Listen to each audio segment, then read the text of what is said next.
پھر اسی طرح اگلا باب ہے باب فی المبادرۃ الی الخیرات، نیکیوں کی طرف دوڑنے کا، جلدی کرنے کا باب.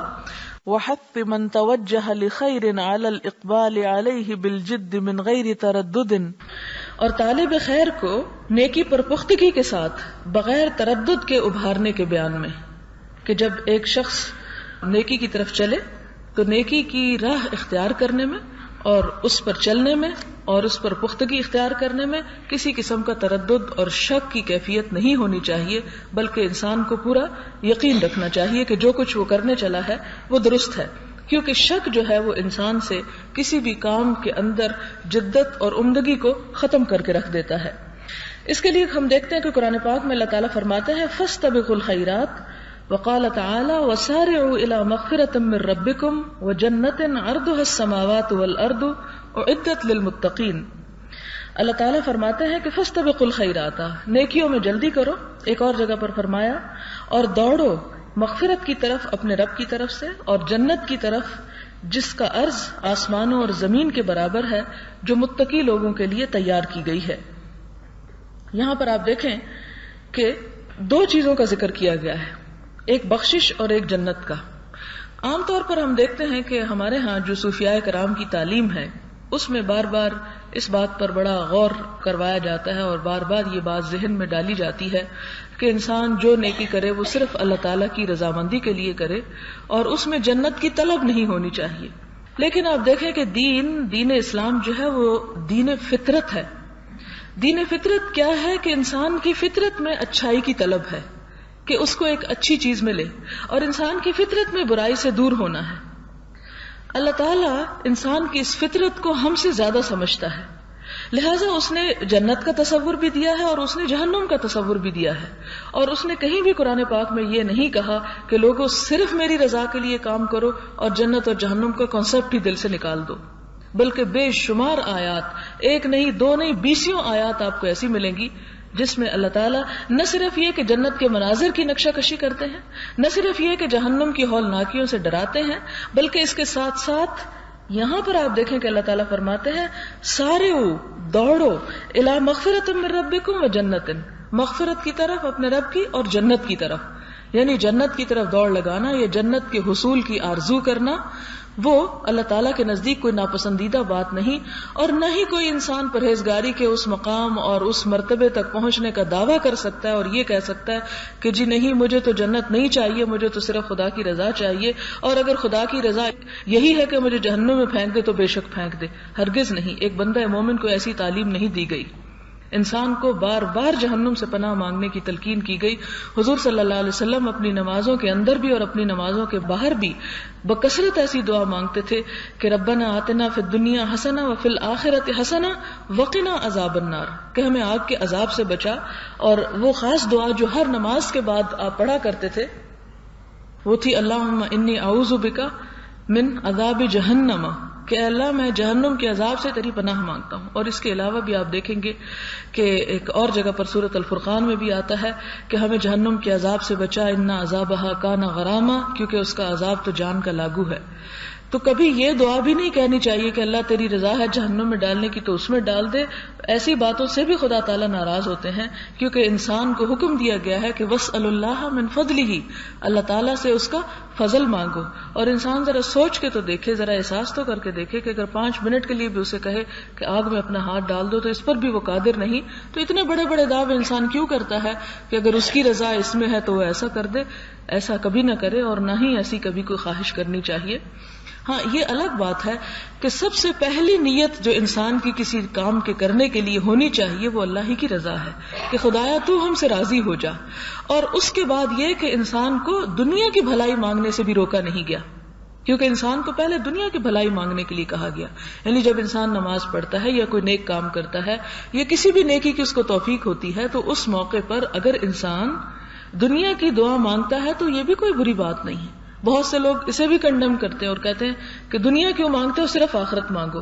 نہیں، اسلام دین فطرت ہے اور دین فطرت کا مطلب یہ کہ انسان کی فطرت کی ضرورت یہ ہے کہ وہ دنیا میں بھی اچھے حال میں رہے اور آخرت میں بھی اچھے حال میں رہے، اور اللہ تعالیٰ اس کی ضرورت کو سمجھتے تھے اور اس کا پتہ تھا کہ تحبون العاجلہ، کہ تم جلد حاصل ہونے والی چیز سے محبت رکھتے ہو، لہٰذا اسلام یہ درس نہیں دیتا کہ دنیا کو تم کہو کہ نہیں اللہ دنیا چاہیے ہی نہیں، یہ کوئی اچھی دعا نہیں ہے، بلکہ اس کی طرف توجہ دلائے گی۔ اور یہاں پر خاص طور پہ فرمایا دوڑو، بھاگو اپنے رب کی رضا کی طرف، بخشش مانگو، یعنی انسان کی اصل نیت تو رضا ہونی چاہیے رب کی، لیکن اس کے ساتھ ساتھ دنیا یا آخرت کی خیر مانگنا، بھلائی طلب کرنا، اس میں کوئی برائی یا ندامت کی بات نہیں۔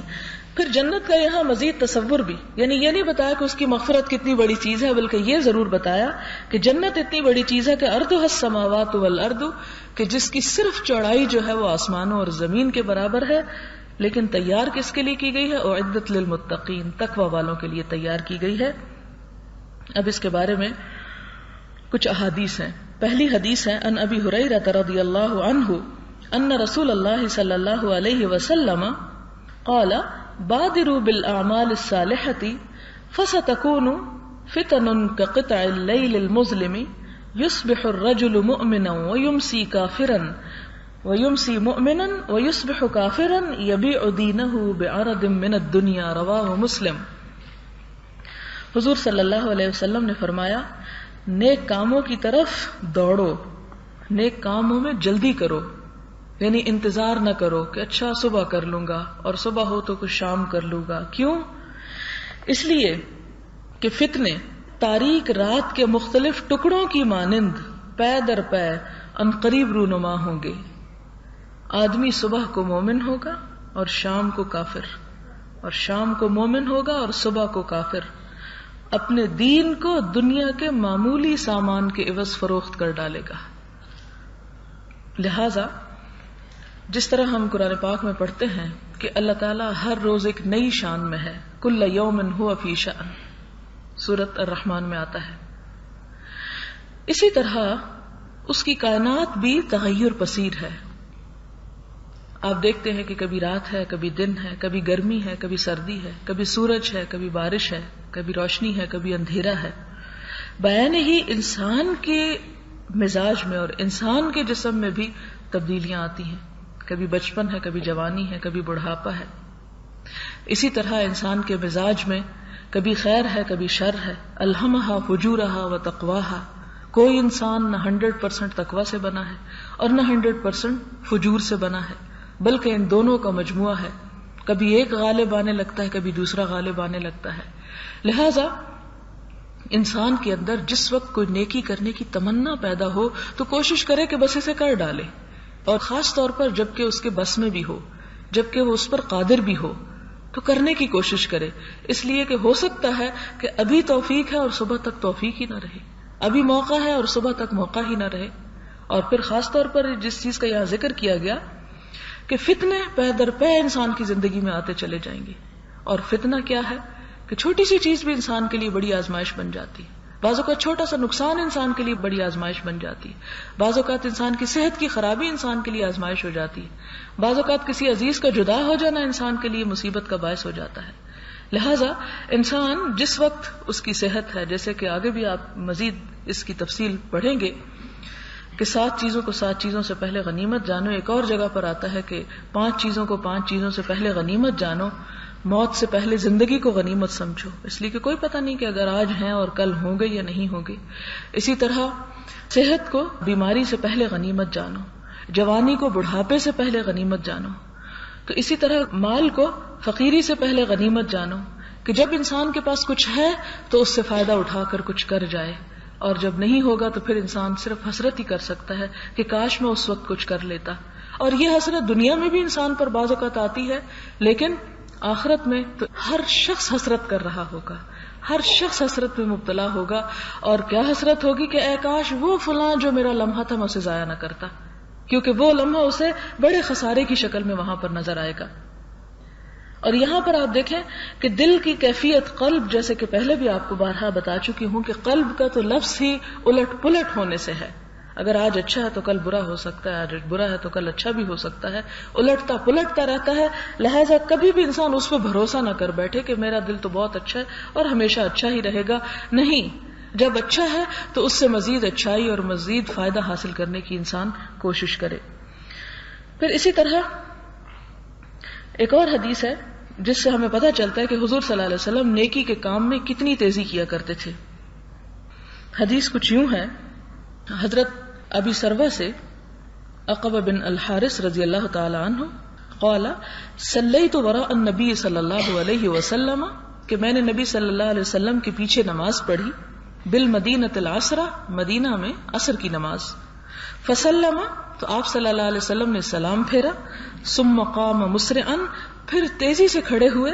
فتخطى رقاب الناس، اور لوگوں کی گردنیں پھلانگتے ہوئے چلے گئے الی بعض حجر نسائه، اپنی کسی ایک بیوی کے گھر. ففزع الناس من سرعته، تو لوگ آپ صلی اللہ علیہ وسلم کی اس تیزی کو دیکھ کر گھبرا اٹھے کہ معلوم نہیں آپ اتنی جلدی میں کیوں ہیں. فخرج علیہم، تو واپس ان کی طرف لوٹے. فرأى انہم قد عجبوا من سرعته، تو آپ صلی اللہ علیہ وسلم نے دیکھا کہ لوگ آپ کی جلد بازی سے بڑے حیران ہوئے ہیں. قال ذکرت شیئا من تبر عندنا، کہ مجھے ایک بات یاد آئی تھی کہ میرے گھر میں سونے کی ایک ڈلی رکھی ہوئی ہے. فکرہت ان یحبسنی فامرت بقسمتہ، تو میں نے یہ بات ناپسند کی کہ میں اس کو پکڑے رکھوں یا اسے روکے رکھوں، اور اس کے بعد میں نے حکم دیا کہ اسے فوراً تقسیم کر دیا جائے. مراد یہ ہے کہ اگر انسان کے پاس صدقہ و خیرات کرنے کے لیے کچھ مال ہے، فرض ہے یا نفل ہے یا کسی بھی قسم کا ہے، تو اس کی کوشش یہ ہونی چاہیے کہ فوراً ہی اس کو اپنا فرض اپنے سر سے اتار دے. جس طرح کہ ہم دیکھتے ہیں کہ نبی صلی اللہ علیہ وسلم کے پاس کہیں مال آیا ہوگا صدقہ خیرات کرنے کے لیے، اور ظاہر ہے کہ اس تقسیم میں بھی بڑا وقت لگ جاتا ہے. تقسیم کرتے کرتے کچھ حصہ جو ہے اس کا بچ گیا، اور وہ نماز کے بعد فوراً آپ کو یاد آیا. آپ نے اتنی تاخیر بھی نہیں کی کہ بیٹھ کر دعا ہی مانگ لیں، اتنی بھی تاخیر نہیں کی کہ اچھا جو لوگ بیٹھے ہیں میں ذرا ان سے کچھ بات چیت کر لوں اور پھر اس کے بعد گھر جا کے تقسیم کر لوں گا. اس حدیث سے ہمیں یہ پتہ چلتا ہے کہ آپ صلی اللہ علیہ وسلم جب نیکی کے کسی کام کا ارادہ کرتے تھے تو اس میں کتنی جلدی کرتے تھے اور اس فرض کی ادائیگی میں کتنی تیزی کیا کرتے تھے. ہمارا حال کیا ہے؟ آذان ہو جاتی ہے تو ہم انتظار میں بیٹھے رہتے ہیں کہ اچھا ابھی تو 15 منٹ ہی گزرے ہیں، ابھی تو آدھا گھنٹہ ہی گزرا ہے، اور ابھی 1 گھنٹہ باقی ہے، اور ابھی آدھا گھنٹہ باقی ہے، اور ابھی 10 منٹ باقی ہیں. اور یوں اچھی بھلی نماز جس کا اجر ہزاروں لاکھوں میں ہو سکتا تھا اسے کوڑیوں کے بھاؤ ختم کر دیتے ہیں. پھر اسی طرح اور بھی جتنے بھی نیکی کے کام ہیں ان میں بھی ہمیں وقت کی قدر و قیمت کا کوئی اندازہ نہیں ہوتا. مثال کے طور پر اسی محفل میں آپ دیکھ لیں کہ اگر ایک چیز کا ایک وقت مقرر ہے تو ہم بعض اوقات بلا وجہ، بعض اوقات تو کوئی عذر کوئی مجبوری بھی ہو سکتی ہے، اور بعض اوقات صرف عادتاً ہم تاخیر سے پہنچتے ہیں، اور اس میں آپ دیکھیں کہ وہ برکت جو ایک مکمل محفل کی ہو سکتی ہے اس سے تو بہرحال ہم محروم رہ جاتے ہیں. تو جب ایک کام ہمیں کرنا ہی ہے، جب ایک فرض ہمیں ادا ہی کرنا ہے، تو اس کے لیے ہماری کوشش یہ ہونی چاہیے کہ جتنا جلد سے جلد ہو جائے وہ کر لیا جائے، کیونکہ انسان کو نہیں معلوم کہ اس کی زندگی میں نیکی کے یہی لمحے یا یہی مرحلے ہوں. پھر اسی طرح ہم دیکھتے ہیں حضرت جابر سے روایت ہے، قال رجل للنبي صلی اللہ علیہ وسلم یوم احد ارأیت ان قتلت فأین انا؟ قال فی الجنہ فألقى تمرات كن في يده ثم قاتل حتى قتل. متفق علیہ. حضرت جابر سے روایت ہے کہ ایک شخص نبی صلی اللہ علیہ وسلم کے پاس یوم احد کو آیا، یعنی جنگ ہو رہی تھی تو آپ کے پاس آیا اور کہنے لگا کہ آپ بتائیے کہ اگر میں اس جنگ میں قتل کر دیا جاؤں تو میں کہاں جاؤں گا؟ آپ نے فرمایا جنت میں. تو اس کے ہاتھ میں کچھ کھجوریں تھی جنہیں پکڑ کے وہ کھا رہا تھا. فَأَلْقَى تَمَرَاتٍ كُنَّ فِي يَدِهِ، اپنے ہاتھ کی کھجوروں کو ایک طرف پھینکا. ثُمَّ قَاتَلَ حَتَّى قُتِلَ، تو لڑتے لڑتے شہید ہو گیا. یعنی اس نے اتنا بھی توقف نہ کیا کہ میں پہلے اپنا پیٹ تو بھر لوں، پتہ نہیں زندگی میں پھر کبھی کھانا نصیب ہوگا یا نہیں ہوگا. جب اسے یہ یقین ہوا کہ نہیں، یہاں پہنچنے اور کا مطلب یہ ہے کہ جنت، تو جنت کے پھل اور جنت کی کھجوریں اس کا انتظار کر رہی ہوں گی، تو اسے دنیا کی کھجوریں کھانے میں کیا لطف ہو سکتا ہے. وہ شخص جسے یہ یقین ہو کہ آخرت میں ایک بہترین منزل میری منتظر ہے، تو ایسی صورت میں اس کا شوق اور کام میں اس کی تیز رفتاری اور اس کی جلدی جو ہے اس کا مقابلہ تو کوئی اور کر ہی نہیں سکتا. پھر اسی طرح حضرت ابو ہریرہ سے روایت ہے قال جاء رجل الى النبي صلی اللہ علیہ وسلم فقال یا رسول اللہ ای الصدقۃ اعظم اجرا. ایک شخص حضور صلی اللہ علیہ وسلم کے پاس آتا ہے، یہ حضرت ابو ہریرہ سے روایت ہے، اور پوچھتا ہے کہ اللہ کے رسول صلی اللہ علیہ وسلم سب سے بہترین صدقہ کون سا ہے جس کا اجر سب سے زیادہ ہو؟ قال ان تصدق وانت صحیح شحیح تخشى الفقر.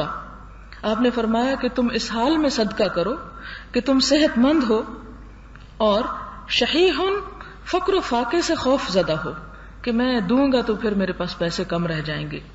تخشى الفقر، فقر کا اندیشہ رکھتے ہو، وتأمل الغنى، اور امیر ہونے کی بھی تمہیں امید ہو. یعنی انسان کا حال بین بین ہوتا ہو کہ اسے اس بات کی بھی امید ہو کہ اچھے حالات بھی ہو سکتے ہیں اور اس بات کا ڈر بھی ہو کہ کہیں میرے ہاتھ سے چلا جائے تو میں کہیں فاقوں کو نوبت نہ پہنچ جائے. ولا تمہل، اور تم انتظار مت کرو، حتی اذا بلغت الحلقوم، یہاں تک کہ جب جان حلق کو پہنچ جائے. قلت لفلان کذا ولفلان کذا، تو تم کہنے لگو فلاں کو یہ دے دینا، فلاں کو یہ دے دینا. وقد کان لفلان، حالانکہ وہ تو فلاں کا ہو ہی چکا. یہ کہ وہ تو ورثہ تقسیم ہو جائے گا، اب اگر تم نہ بھی کہو تو بہرحال جو کسی کا ہے وہ تو اس کو مل جائے گا. تو یہاں بھی ہمیں اس حدیث سے بھی یہی پتہ چلتا ہے کہ بہترین صدقہ وہ ہے جو انسان اپنے ہاتھ سے اپنی صحت کے زمانے میں اور ایسے حالات میں بھی خرچ کرے کہ جب انسان کے پاس کچھ بہت زیادہ کھلا نہ بھی ہو. اگلی حدیث ہے ان انس رضی اللہ عنہ ان رسول اللہ صلی اللہ علیہ وسلم اخذ سیفا یوم احد فقال من یأخذ منی هذا فبسطوا ایدیہم کل انسان منہم یقول انا قال فمن یأخذه بحقه فاحجم القوم فقال ابو دجانة رضی اللہ عنہ انا آخذه بحقه فاخذه ففلق به هام المشرکین. رواہ مسلم. مسلم کی اس حدیث کا مطلب یہ ہے حضور صلی اللہ علیہ وسلم نے احد کے روز ہاتھ میں تلوار لی اور فرمایا کون ہے جو مجھ سے یہ تلوار لے؟ تو لوگوں نے اپنے اپنے ہاتھ پھیلا دیے. ہر ایک نے کہا کہ میں لیتا ہوں. اور تلوار آپ کیوں دے رہے تھے؟ تاکہ آپ صلی اللہ علیہ وسلم سے لے کر جہاد کیا جا سکے. تو لوگوں نے اپنے اپنے ہاتھ پھیلا دیے. ان میں سے ہر شخص یہ کہہ رہا تھا میں. آپ نے فرمایا اس تلوار کو اس کے حق کے ساتھ کون لے گا؟ مراد یہ کہ آپ لے تو لوگے لیکن اسے استعمال کون کرے گا اور اس کے ساتھ اس کا حق کون دے گا؟ اس پر ابو دجانہ جو تھے انصار میں سے تھے، وہ کہنے لگے کہ اللہ کے رسول صلی اللہ علیہ وسلم میں اس کو حق کے ساتھ لوں گا. بس انہوں نے آپ صلی اللہ علیہ وسلم سے وہ تلوار لے لی اور اس تلوار کے ساتھ مشرکین کی کھوپڑیاں پھاڑ ڈالی. بہت بہادر اور جری انسان تھے، اسے لیا اور واقعی حق ادا کر دیا. تو یہاں پر بھی یہ ہے کہ انسان جب کسی کام میں ہاتھ ڈالے تو ڈالنے سے پہلے یہ دیکھ لے کہ کیا میں اس کام کو کر بھی سکتا ہوں یا نہیں، اور اگر کر سکتا ہو تو پھر اس کا ذمہ لے، اور جب ذمہ لے تو اسے خوب نبھائے. پھر اسی طرح اگلی حدیث ہے حضرت زبیر بن عدی کی رضی اللہ تعالی عنہ، فرماتے ہیں کہ ہم انس بن مالک رضی اللہ تعالی عنہ کے پاس آئے تو ہم نے ان سے ان تکالیف کی شکایت کی جو حجاج کی طرف سے ہمیں پہنچ رہی تھی. بس آپ نے فرمایا برداشت کرو، کیونکہ اب کوئی زمانہ نہیں آئے گا مگر اس سے بعد والا اس سے بدتر ہوگا، حتیٰ کہ تم اپنے رب سے ملاقات کرو گے. میں نے یہ بات تمہارے نبی صلی اللہ علیہ وسلم سے سنی ہے. یہ بخاری کی روایت ہے. مراد یہ ہے کہ انسان کو اچھے حالات کے ہونے کا انتظار نہیں کرنا چاہیے، بلکہ جو کام اسے کرنا ہے وہ کر گزرے. اور آپ دیکھیں کہ ہمارے ہاں عام طور پر ہماری نفسیات یہی ہے کہ ہم اس بات کا انتظار کرتے رہتے ہیں کہ یہ ہو جائے تو پھر ہم آگے بڑھیں گے، یہ ہو جائے تو پھر اس کے بعد کچھ اور کریں گے اور پھر کچھ اور. لیکن وہ اچھے حالات قسمت سے ہی آتے ہیں، اور پھر اچھے حالات آ بھی جائیں تو نیکی کرنا قسمت ہی سے نصیب ہوتا ہے. یہ بھی خدا کی دین ہوتی ہے. اللہ چاہے تو انسان کر سکتا ہے، وہ نہ چاہے تو انسان پر بھی نہیں مار سکتا. تو اس حدیث سے بھی یہ پتہ چلتا ہے کہ حضرت انس جو انہیں نصیحت کر رہے ہیں وہ یہ کہ تم اس بات کا انتظار نہ کرو اور اس بات کے انتظار میں مت بیٹھو کہ حجاج جو ہے اپنا ظلم و ستم بند کر دے گا اور پھر مسلمانوں کے بڑے اچھے حالات آ جائیں گے اور خیر کا دور دورہ ہوگا، پھر ہماری نمازوں میں بھی بڑا لطف ہوگا اور ہمارے صدقے خیرات بھی بڑے اچھے ہوں گے. نہیں، جیسے تیسے حالات ہیں، تم جو کرنا ہے اسے کر لو. اور اس میں ہم سب کے لیے بڑی نصیحت اور عبرت کا سامان ہے. ہم عموماً کوئی بھی جب کام سمجھتے ہیں کہ یہ اللہ کے دین کا کام ہے، اللہ تعالیٰ کا حکم ہے، ہم پر فرض ہے اور ہمیں کرنا ہے، تو ہم کر لینے کی بجائے عموماً ٹال مٹول سے کام لیتے ہیں. کبھی کہتے ہیں کہ سب لوگ کرنے لگیں گے تو ہم کریں گے، کبھی کہتے ہیں کہ فلاں طرف سے میرا کام ہو جائے، فلاں مشکل آسان ہو جائے تو پھر میں کروں گا. لیکن وہ دور کب آتا ہے کہ انسان ہر لحاظ سے مطمئن، خوشحال، فارغ البال ہو. مثلاً ہم نماز پڑھنے کھڑے ہوتے ہیں تو ہم کہتے ہیں ذرا بس جلدی سے یہ نماز پڑھ لوں، اگلی نماز انشاءاللہ بہت اچھی پڑھوں. اگلی آتی ہے تو ایک اور اس کے ساتھ نیا کام آ جاتا ہے اور پھر وہ جیسی تیسی پڑھ کے گزر جاتے، اور پھر اگلی کے انتظار میں. اور پھر آپ خود اپنا جائزہ لے کر دیکھ سکتے ہیں کہ جن کاموں کو ہم صرف امید پر چھوڑے رکھتے ہیں وہ کام کہ اچھے حالات ہوں گے تو پھر اچھا کریں گے، وہ بھلا کب پورے ہوتے ہیں. پھر اسی طرح ہم دیکھتے ہیں، بڑی زبردست حدیث ہے یہ، اور اگر کوئی اس پر غور و فکر کرے جو آئندہ یہ حدیث آ رہی ہے تو میں سمجھتی ہوں کہ واقعی ہمارے عمل میں کچھ تو تبدیلی پیدا ہو. حضرت ابو ہریرہ سے روایت ہے کہ حضور صلی اللہ علیہ وسلم نے فرمایا 7 چیزوں سے پہلے نیک اعمال میں جلدی کرو. 7 چیزوں سے پہلے نیک اعمال میں جلدی کرو. اگر ایسا نہیں کرتے تو کیا فقر کا انتظار کرتے ہو جو بھلا دینے والا ہے؟ فقر کہتے ہیں محتاجی کو، یعنی ایسے حالات آ جائیں کہ تم پیسے کے دوسروں کے محتاج ہو جائیں، تو کیا اس چیز کے انتظار میں ہو کہ تم اپنے عمل کو، صدقہ خیرات وغیرہ کو روکے ہوئے ہو؟ یا ایسی دولت مندی کا انتظار کرتے ہو جو سرکش بنا دینے والی ہے کہ انسان کو خدا کے آگے جھکنے کی توفیق نہیں دیتی؟ یا ایسی بیماری کا جو بگاڑ دینے والی ہے، یعنی انسان کے اعضاء کو، اس کی عقل کو، اس کے دل دماغ کو، اس کی صلاحیتوں کو ختم کر دینے والی ہے، کیونکہ جب انسان کے پاس صحت ہی نہیں تو وہ کچھ کام کرنے کے قابل ہی نہیں. یا ایسے بڑھاپے کو جو سٹھا دینے والا ہے کہ جس میں انسان کو ہوش ہی نہ رہے کہ اس نے بولا کیا ہے، اس کو اپنے جسم کی، اپنے کھانے پینے کی، اس کو اپنی کسی بھی چیز کی کوئی اس کو سوچ سمجھ ہی نہ رہے. کیا اس بات کے انتظار میں ہو؟ یا ایسی موت کے انتظار میں جو تمہارا کام تمام کر دینے والی ہے؟ یعنی کس بات کے انتظار میں ہو کہ جب دنیا میں ہی نہیں رہو گے تو کرو گے کیا؟ یا دجال کا جو ہر اس غائب چیز سے برا ہے جس کا انتظار کیا جائے. انسان ہر کسی بھی ایسی چیز کا جب انتظار کرتا ہے جس کا اس کو پتا نہیں کہ وہ آئے گی تو کیسی ہوگی، ان سب میں بدترین چیز ہے وہ. یا قیامت کا انتظار کرتے ہو، بس قیامت بہت دہشتناک اور بہت کڑوی ہے. وَالسَّاعَةُ أَدْهَى وَأَمَرُّ، نہایت کڑوی ہے.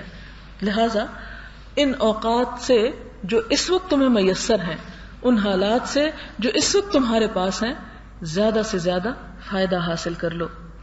اسی طرح اگلی حدیث ہے حضرت ابو ہریرہ سے کہ رسول اللہ صلی اللہ علیہ وسلم نے خیبر کے روز فرمایا کہ میں ضرور یہ جھنڈا ایسے آدمی کو دوں گا جو خدا اور اس کے رسول کو محبوب رکھتا ہے، اللہ تعالیٰ اس کے ہاتھ پر فتح عطا کریں گے.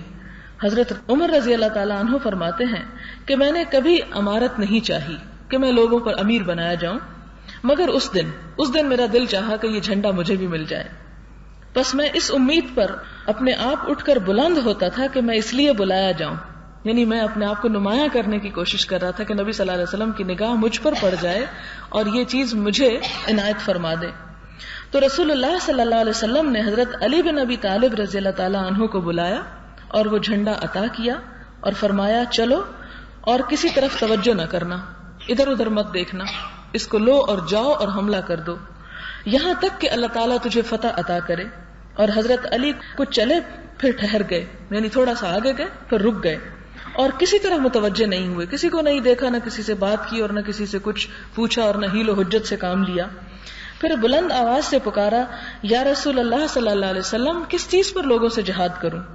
فرمایا ان سے جہاد کرو حتیٰ کہ وہ گواہی دیں کہ اللہ کے سوا کوئی معبود نہیں اور بے شک محمد صلی اللہ علیہ وسلم اللہ کے رسول ہیں. بس جب وہ یہ کر لیں تو انہوں نے اپنی جانیں اور اپنے مال تجھ سے محفوظ کر لیے، مگر جانوں اور مالوں کے حق کی وجہ سے، اور ان کا حساب اللہ کے ذمہ ہے. یہاں پر 2 چیزیں ہمیں ملتی ہیں. ایک تو یہ ہے کہ نبی صلی اللہ علیہ وسلم کا یہ حکم کہ تم جب کام کرنے لگو تو پھر ادھر ادھر مت دیکھو. کئی دفعہ آپ دیکھیں کہ انسان ایک اچھے کام کا ارادہ کرتا ہے، عزم کرتا ہے، ہمت کرتا ہے، لیکن جب دیکھتا ہے کہ اور کوئی بھی نہیں کر رہا تو اس کا نتیجہ کیا نکلتا ہے کہ انسان خود بھی ہمت ہار بیٹھتا ہے. یعنی ان تمام احادیث میں آپ دیکھیں کہ ان اسباب کا ذکر کیا جا رہا ہے جن کی وجہ سے انسان نیکی کے کام میں پیچھے رہ جاتا ہے، اور ان میں سے ایک یہ ہے کہ انسان جب دوسرے لوگوں پہ نظر ڈالتا ہے، مثلاً آپ اگر لمبی نماز پڑھتے ہیں اور آپ دیکھتے ہیں اچھا لوگ چھوٹی پڑھتے ہیں، چلو میں بھی اسی طرح ہی کر لیتا ہوں، یعنی انسان اپنے ماحول سے بہت متاثر ہوتا ہے. آپ دیکھیں یہ چیز صرف انسانوں میں نہیں، جانوروں پرندوں تک میں موجود ہے. ان کے رنگ، ان کی شکلیں ان علاقوں کے مطابق ہوتی ہیں جہاں جہاں جس ماحول میں وہ رہتے ہیں. تو اسی طرح انسان بھی اپنے دوستوں سے، اپنی مجلس سے، اپنی صحبت سے اور بہت سی چیزوں سے اثر انداز ہوتا ہے. جب وہ دیکھتا ہے کہ اور بہت سے لوگ یہ کام کر رہے ہیں تو اس کے لیے کرنا بھی آسان ہو جاتا ہے، لیکن جب دیکھتا ہے کہ اور لوگ کچھ نہیں کر رہے تو اس کی رفتار بھی سست پڑ جاتی ہے. اب آپ دیکھیں کہ اگر ہم اپنے ارد گرد دیکھنے لگے اور ہم اپنے معاشرے کے اوپر نظر ڈالیں تو پھر وہاں سے تو ہمیں کہیں سے بھی نیکی کے کام کے کرنے کے لیے ہمت اور طاقت نہیں مل سکتی. تو ایسی صورت میں کیا کرنا چاہیے کہ جو اللہ اور اس کے رسول صلی اللہ علیہ وسلم کا حکم ہے اس کے اوپر انسان نظریں گاڑ لے اور ادھر ادھر نظر مت اٹھائے کہ لوگ کیا کر رہے ہیں، کہ لوگ کریں گے تو میں بھی کر لوں گا اور وہ نہیں کرتے تو میں بھی نہیں کرتا. نہیں، اسی لیے نبی صلی اللہ علیہ وسلم نے مشکل ترین حالات میں جھنڈا حضرت علی رضی اللہ تعالیٰ عنہ کو دیا اور یہ فرمایا کہ تم ادھر ادھر مت دیکھنا، سیدھے چلتے جانا. اور حضرت علی رضی اللہ تعالیٰ عنہ نے مکمل طور پر آپ کے حکم کی تابعداری کی. اور دوسری بات ہمیں یہ پتہ چلتی ہے کہ ایک مسلمان کا قتال اور جہاد کس غرض کے لیے ہوتا ہے؟ اللہ تعالیٰ کے کلمے کو بلند کرنے کے لیے، اپنی ذات کے لیے نہیں ہوتا. بلکہ حضرت علی کی تو ایک اور مثال آپ کے سامنے ہے کہ جب انہوں نے ایک مشرک کو گرا لیا تو اس نے ان کے منہ پہ تھوک دیا، فوراً اس کے سینے سے ہٹ کے پرے ہو گئے کہ اس وقت ذات کا انتقام آ گیا ہے اور میں اس کو کچھ نہیں کہوں گا. غالب ہوتے ہوئے اس کو نہیں پکڑا. پھر اسی طرح ہم دیکھتے ہیں راہ حق میں جدوجہد کرنے کے بارے میں کہ انسان نہ صرف یہ کہ نیکی کرے بلکہ یہ کہ اپنے آپ کو کھپائے اور اپنے آپ سے کام لے.